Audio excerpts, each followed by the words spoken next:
Hello, this is Niswander. Welcome to the NOWMAN show. Billy Mitchell is a native New Yorker. He was a keyboardist, composer, producer, band leader, and sideman. He has worked with jazz singer Linda Hopkins, rhythm and blues artist Billy Paul, actor-singer Garrett Morris, jazz pianist Yuko Mabuchi, and so many more, covering a wide palette of diverse styles from R&B, funk and blues, to smooth jazz, gospel, world music, and so much more. His solo efforts have garnered high recognition, including charting on Billboard's Contemporary Jazz chart. His performances continue to get regular airplay, and he has played in renowned festivals such as the Playboy Jazz Festival, the Monterey Jazz Festival, and the International Jazz Festival. He was also featured in Clint Eastwood's acclaimed film, Bird. In 2002, he founded SAPA, the Scholarship Audition Performance Preparatory Academy, that is designed to increase participation of inner-city students in music and arts scholarship competitions. He is currently performing with the Los Angeles Jazz Orchestra Unlimited under the direction of legendary guitarist Kenny Burrell, and has a band called Circle of Friends. He's also the author of The Gigging Musician and host and producer of the show Our Music Live here on Pasadena Media. Billy Mitchell, welcome to the NOWMAN show. I'm happy to be here, Dan. Excellent. Yeah. There is so much to talk about. But I always like, talk to fellow musicians about when they first discovered music. When was that? Well, we were always around music. I grew up in a musical family. My great uncles were musicians back before jazz was even termed jazz. Wow. They were piano players out in New York. So that was a tradition in that part of the family. But growing up in New York, when I grew up, the drinking age was 18. 18, wow. And so we were exposed to the great musicians who were touring at that time in clubs at a very early age. Wow. We were sneaking into clubs at 15 and 16 years old to see great musicians. So there was the inspiration at an early age. So that you grew up in Buffalo? Yes, Yeah. I was born in Tarrytown, right outside of New York City, but I went to high school in Buffalo. So what are some of those musicians you saw in those nightclubs? I saw all the great musicians. John Coltrane. Really? Oh, I sat right in wow. front of John Coltrane, and he did a half-hour one tune with his classic group, Garrison, and I sat in front of the Crusaders. Wow. Jimmy Smith, all the great. It was a circuit then. There was a lot of movement. Jazz was the music of the time. This was 50s, 60s, coming up. And so we were exposed. In our schools, we regularly enjoyed performances by different music groups, not just jazz groups, all kind of music groups. So it was very active. And we were exposed and encouraged by our environment. And that's when you were a teenager. Yeah. So when you actually went to school, you didn't study music at first, right? No. I was very interested in, I loved music, but I didn't like the discipline of music. I didn't like music lessons. Yeah. And so the little bit of music that I picked up myself, just by ear. But when I went to Morehouse College, I went there and I was 16, as a matter of fact, was when that I went Buffalo? there. No, that's in Atlanta, Georgia. Well, you went to Georgia then. Yeah. Okay. And this was in the early 60s. There was a lot of music down there. Yeah. I got hooked up with a little off-campus jazz group. And when I recognized how much fun you could have and how much recognition you could have and how much attention you got as a musician on stage, that was an inspiration. And was that primarily jazz, or was? Yeah, it was jazz, and I learned about 2 or 3 little jazz groups, and we did talent shows, and it just kept moving on, and then I started practicing, and I learned from other musicians, because at the time there was no jazz on college campuses. Yep. You couldn't play anything other than classical music or band music in the music rooms. So there was no jazz. There were no degrees. That's right. In jazz. And that was true for a long time. For a long time. because you probably had to just study like Mozart and Beethoven and Chopin and That all was that, that was which is all. great. Yeah, Loved sure, it. Sure. But you had to learn jazz on your own. That's right. That's right. So you learned from records, or if you knew a musician that would take time to teach you certain things, and then you would just play. You would just play. I didn't take a jazz class until I came to Los Angeles. Wow. In 1971. Wow. And I went over to Los Angeles City College. Oh yeah, that's in LA. Yeah. Yeah, and I was over there for about a year and learned some of the basics.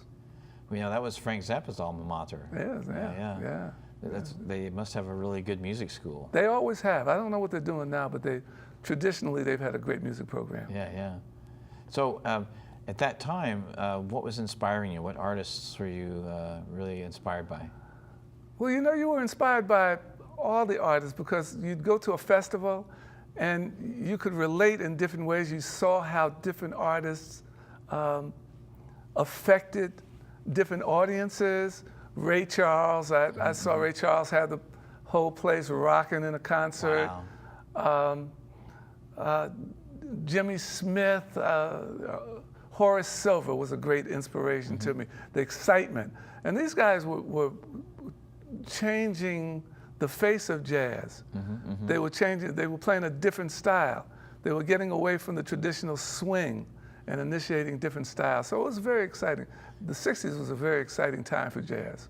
Well, there was a lot of exploration going on in a lot of different directions in music. Yeah. You know what I mean? And jazz influenced, the rock and roll, and the rock and roll came back in jazz. Because even Miles, Davis was. Oh yeah. He would mix it all together. Yeah. And Herbie Hancock. Herbie Hancock did that. Those guys, yeah. Herbie, I saw a clip recently that was really interesting. He was talking about playing with Miles. Yeah. And he mentioned Miles never heard a wrong note. No, he said there's no such thing as a wrong note. There's no such thing as a wrong note. Only substitutions. Yes, exactly. Yeah. And he talked about one particular instance where he felt himself on keys he made a really big mistake. Yeah. And Miles didn't see it. So Miles put the note in there that was supposed to be there that Herbie didn't play. Yeah. I love that. I mean, that goes to show you there really are no mistakes in music. Well, they never heard me play. Oh. I think Miles will take a different look at that one. Yeah. But your first live gig was It was a talent show. Yeah. In Atlanta. Oh. It was a talent show. Cool. And one of the musicians had taught me this tune. And we played, and I saw everybody looking and applauding, and I said, I don't know about political science. I don't know about that. This looks like it might be a good thing. Yeah. And so one thing led to another, and I used to practice all the time. I practiced a lot of the wrong stuff. Oh, did you? I practiced a lot of the wrong stuff, and I didn't really change my technique until many, many years and many, many CDs later, when I came out here and the musicians that I was playing with just urged me, insisted that I start taking piano lessons. So what brought you to LA? I mean, why did you come to LA? Well, Atlanta was a wonderful place. It was great, but it was very easy. I was performing all over the place, but I was not growing. I wasn't learning. I was just performing. And I knew that was of little consequence. So I made a decision to either go to New York or come to Los Angeles. And at the time, my brother had a TV show out here. Oh, really? Yeah, his name was Scully Mitchell. He was a comedian back in the day. And so I said, well, I might as well, come to Los Angeles. My brother's really doing good. And I came out here and started a real journey. Wow. So what was the first thing you did when you came out here? The first thing I did, I think I drove up to Sunset. You did? I think I drove, and I think the second thing I did, I drove out to Venice Beach. I was sightseeing for quite some time because this was truly a different world. Absolutely, I know. And a lot of people come out here, because they want to get into some facet of show business. Yeah. So did you only play the piano, or did you play other instruments too? Oh, no, just the piano. Just the piano. Just the piano. My hat's off to anybody who can play 5 or 6 different instruments. I think that's remarkable. Exactly. But at remarkable. the same time, you found a specialty with the piano and with jazz. But you can play anything. Oh, right? well, no, I'm rather limited in a way. I play the things that I play. It's not that I can just sit down and play Beethoven or Right. Bach. I just learned a Bach piece not long ago just to see what it felt like to play Cool. a classical Which one was it? solfeggio. Solfeggio. Solfeggio. It's kind of a classic tune that a lot of people learn how to play. Oh yeah, I know. You know that yeah, tune. yeah. I didn't know the name of it. Yeah, though. solfeggio. And quite interestingly, my mother used to play that Wow. when I was a child. So she's a piano player. She was a pianist. So you had music around the house. Around the house, she could never get me to take lessons though. Wow. And my mother was my first piano teacher, and Yeah. but I still had to do it on my own. Yeah, I did it on my own. But I think we all have to learn the basics, and then you figure out your own path. That's how I look at it. Now, one of your bands right now is Circle of Friends. What is this band? Just in the who's in Circle this of band? Friends. Just the Circle of Friends. And you're all friends, and you know each other a long time. And Yeah, cool. and we use different musicians, whoever available. A lot of the musicians travel, they're gone. So when the date comes up, I have to find who's available and who can do it. And it's a lot of fun. We concentrated on some charts so that whoever steps in, we can perform these things. We haven't been performing that long, a couple of years. Wow. And it's a loose aggregation of musicians. They're fantastic. I've seen them on YouTube. All good musicians. Yeah, it's. All I good saw musicians. John Coltrane, Giant Steps. Yeah, we did That was an great. arrangement. Yeah, it's a different kind of arrangement. Yeah. Kind I of like it. Afro-Cuban I love that. arrangement of Giant Steps, Yeah. Yeah. And now you've also worked with a variety of different artists as a sideman and Oh, producer yeah. also. Yeah. Garrett Morris, he's an actor too, but I remember Yeah. seeing him sing on Saturday Night Live. I think he sang an aria, and I was going like, Yeah, years ago, he had a lot of musical experience. He sang, he was on that Saturday Night Live. But he had sung with the Harry Belafonte singers for he many did? years. Wow. And so I guess his career down through the years pulled him away from music. Yeah. And I met him a few years ago, and we started talking. Yeah. And I didn't know he had a musical background. Yeah. Oh, you didn't? No. And we talked, and he had this tune, and we just started talking. I said, well, why don't you record something? Yeah. Why don't you record? You're doing well. And so we put together a song about New Orleans. Wow, cool. Yeah, about New Orleans. It was called Storyville. And I helped him write the song. He had the lyrics all written. And that was the first project that I did with him a couple of years ago. It was called Storyville. It's blues. Blues, yeah. And Did it have like a Creolean vibe yeah, to it? a couple of the. I don't have a lot of experience with New Orleans music, so Yeah. I don't know how valid everything is. But it's very listenable, a good variety. Now, he has a comedy club, and it's a blues and comedy club. So they have great comedians there. It's over in Pasadena. No, it's in Is it Highland downtown? Park. Highland Park. Now. It was downtown though. It was right? downtown. Now it's in Highland Park. But he has a blues group that performs. Great. And he performs with them. Oh, that sounds So great. we're working on some other things now. Oh, really? Yeah. Okay. Well, maybe next time we can talk more about that in detail. Next time I'll bring Garrett. That'd be great. Yeah. That would be Yeah, awesome. he's great. He's a great character. Yeah, he made me laugh many times, Yeah. and when I heard him sing, I just like total respect. Yeah, he's, You know what I mean? He's got a good thing There's going a lot on. of depth going on, and I love that in a performer. Yeah. You know. Yeah. Now you're also a composer, right? You have your own Yeah, solo albums. I have and- composed. You know, Yeah. I don't compare myself to musicians who have spent all their life in preparation Yeah. and gone to music school and learned all the theoretical things. Yeah. You know, I'm very basic. I might have an idea and I'll scratch it out or get somebody to scratch it out for me. I don't know how much of a composer I can lay claim to. I've written a lot of songs, but there's a difference between for me, a pianist Yeah. who's well-versed in a lot of styles and can play many things, and someone like myself who's a piano player. Yeah. I play the piano. That's right. A good friend of mine, Billy Childs, he's what I call a pianist. Yes. He's what I call a composer. I've written songs. Yeah. And I play the piano, and I make that distinction I get because that. there's a little difference. Yes, I agree. That's a good point. Yeah. A nice way to look at it. Yeah. But you're also an educator. Yes. And you created, in 2002, you created this program called the Scholarship Audition Performance Preparatory Academy. Yes, SAPA. SAPA. We like to use acronyms. SAPA. Yeah. I have to use the acronym.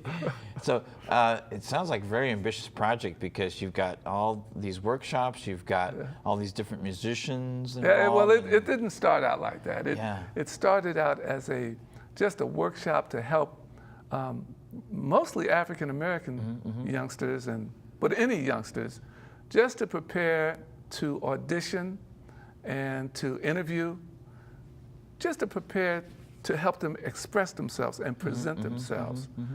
Because I've judged down through the years for a lot of music competitions. And I noticed that some of our kids, they're just not prepared to go on. They don't know what to expect. And they didn't get the exposure. No exposure and no experience. And so our workshop was just to help kids prepare, to go out to get these scholarships that are sitting there, many of them not being responded to. Yeah. And you created that window of opportunity for the people that wanted to give that money away and the students that are just hungry for that we work on that. experience. We work on that constantly. That's fantastic. We work on that constantly.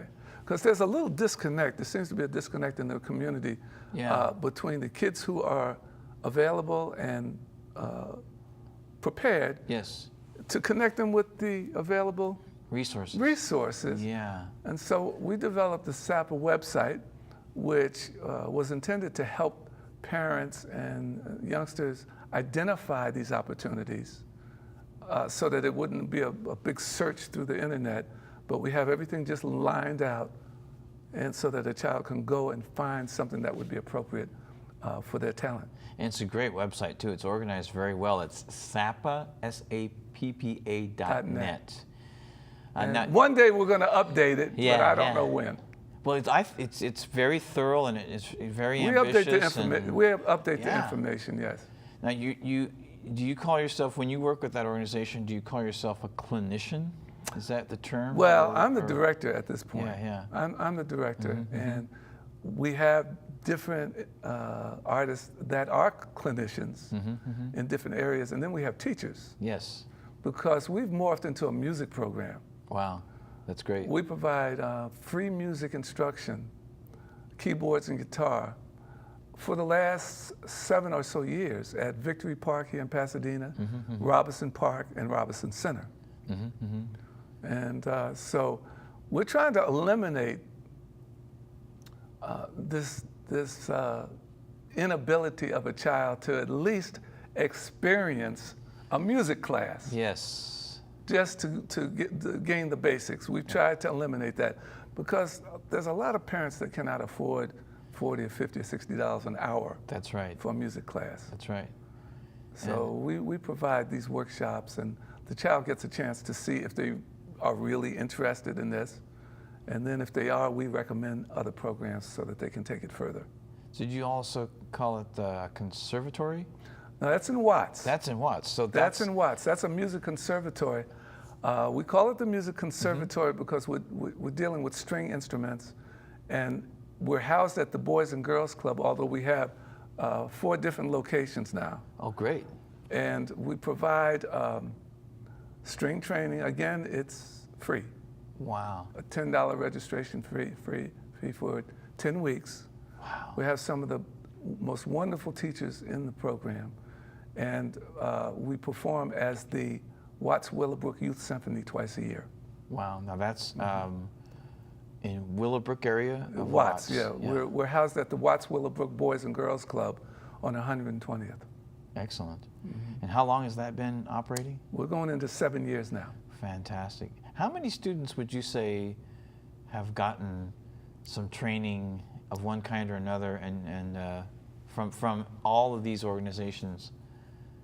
You know, it's hard to say. It's hard to say because we have not put emphasis on tracing and following the path, because that's a whole nother program. Right. But I've just seen the change in a lot of students coming in, the students that stay.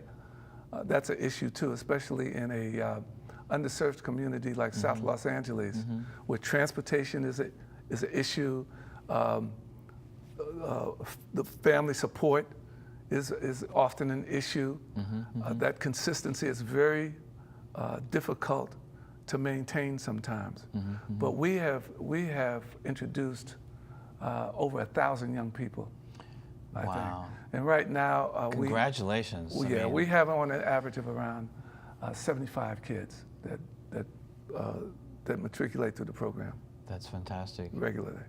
Do you receive feedback from time to time, or do you?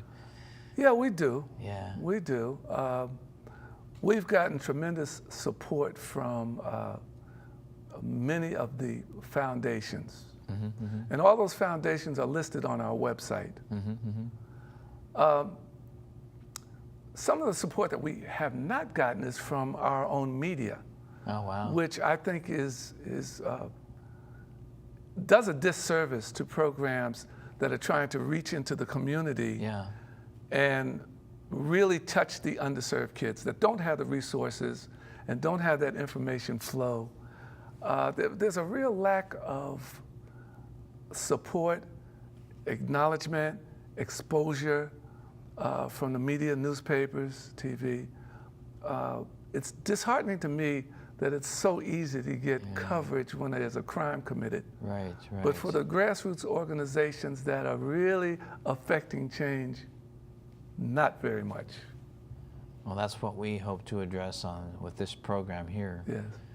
So where can people get more information about SAPA to start with? Well, our SAPA website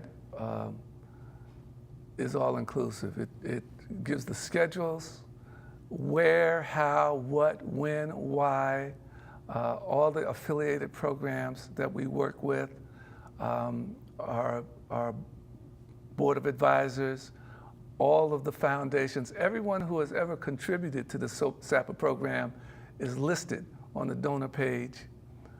So we've tried to make it very easy for people, and videos.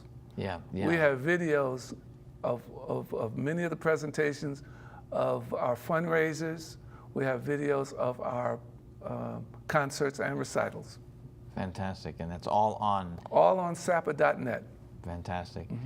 Now, you are also a writer, so you've written for the Gig magazine. Yeah. That's Bill Evans, right? Is that, yes. is that his thing? Yeah. I don't know where Bill is. I think Bill's moved to Vegas. Is he in Vegas? Has he? I don't know. I think so. Yeah. But he used to be based in New York also? Yeah, I think so. Yeah. Because I interviewed Mike Garson recently, David Bowie's piano man. He took a free lesson from him once. Oh, okay. So I knew that's why he was in New York. Yeah. So you've written a bunch of articles for the magazine, and then you've made a book. Yeah. That was very interesting. I've always written articles, observations about different situations in the music business, and many of them were published in the Jazz Scene magazine here. Some things in Jazz Times. But I didn't do it as a writer. I wrote as a musician, as an observer, as an advocate for years. And then when they started this Gig magazine years ago, Bill Evans called me. He said, "Would you like to write an article?" I said, "Sure." He said it would be every month. Yeah. And when initially I wondered, how do you do that? How do you find enough to write every month? Well, I wrote for them. When I said I would write, I had about 4 topics when I finished writing for them, after about 5 years, Wow. I had a list, and I wrote every month. Wow. I had a list of topics Wow. that I hadn't even gotten to. Wow. So it was an amazing experience. So that when they asked me to do a book, it was a compilation of some of those topics and some interviews. Wow. And It so was basically just to give musicians a heads up to the reality of the music business. excellent. And where the name of that book is The Gigging The Musician. Gigging Musician, and the subtitle of that is How to Get, Play, and Keep the Gig. Yeah, I think they wrote that. Now, to wrap up here, we have a lot to wrap up with. So first of all, where can people find that book? On Amazon.com. Amazon.com. Yeah. Where can people find your music? CDBaby.com. CD Baby, and just type in Billy Mitchell, and it'll come Yeah, up there. yeah. Excellent.